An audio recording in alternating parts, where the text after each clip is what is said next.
কোনো এক কবি বলেছিলেন, একবার না পারিলে দেখো শতবার, বারবার চেষ্টা করে যাও, সফলতা হবেই ইনশাআল্লাহ।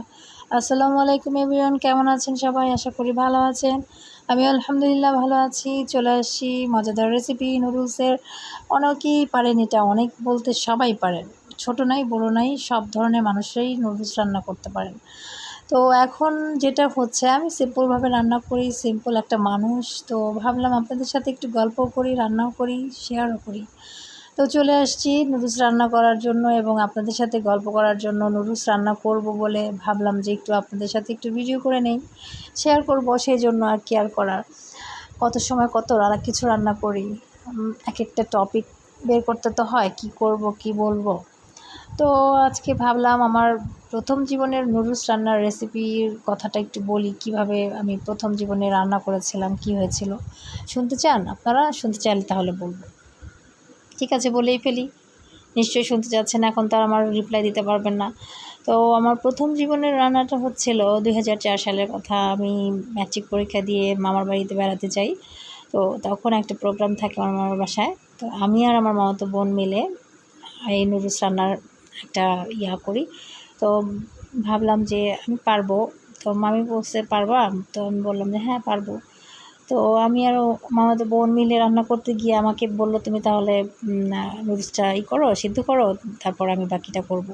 তো নুডলসটা সিদ্ধ করতে যে একদম যে বলার সেই কথা, যেটা না হওয়ার সেটা হয়ে গেল।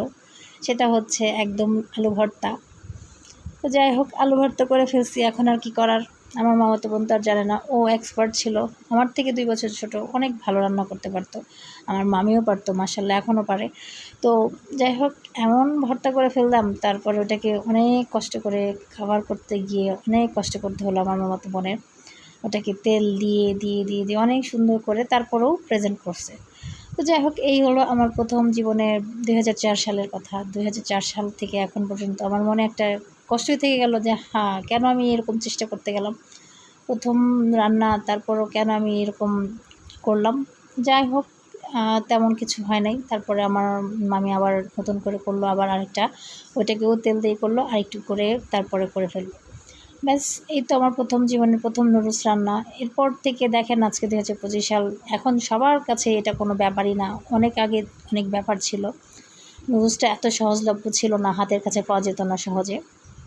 বিশেষ করে মফস্বলে যারা থাকতো, যারা বলতে আমরা থাকতাম, আমাদের কাছে পাওয়া যেত, মানে এতটা সহজে পাওয়া যেত না। যাই হোক, এরকম করে রান্না করার শেখা একটা চেষ্টা ছিল যে কেন পারবো না, আমি অবশ্যই পারবো। একবার না পারলে দেখো শতবার, কথাই আছে না? তো তারপর চেষ্টা করলাম, চেষ্টা করতে করতেই মাঝে মাঝে নুডলস রান্না হতো, মাঝে মাঝে স্যুপ নুডলস করতাম শীতের দিন আসলে। ওইভাবে করতে করতে হয়ে গেল। কেন আপনারা পারবেন না? আপনাদের কোনো জীবনে নুডলস রান্না বা অন্য কোনো কিছু রান্না নিয়ে কোনো এক্সপিরিয়েন্স আছে কি না জানাবেন, অবশ্যই থাকলে বলবেন। আর কেমন হয়েছে অবশ্যই বলবেন। ধন্যবাদ সবাইকে, আল্লাহ হাফেজ।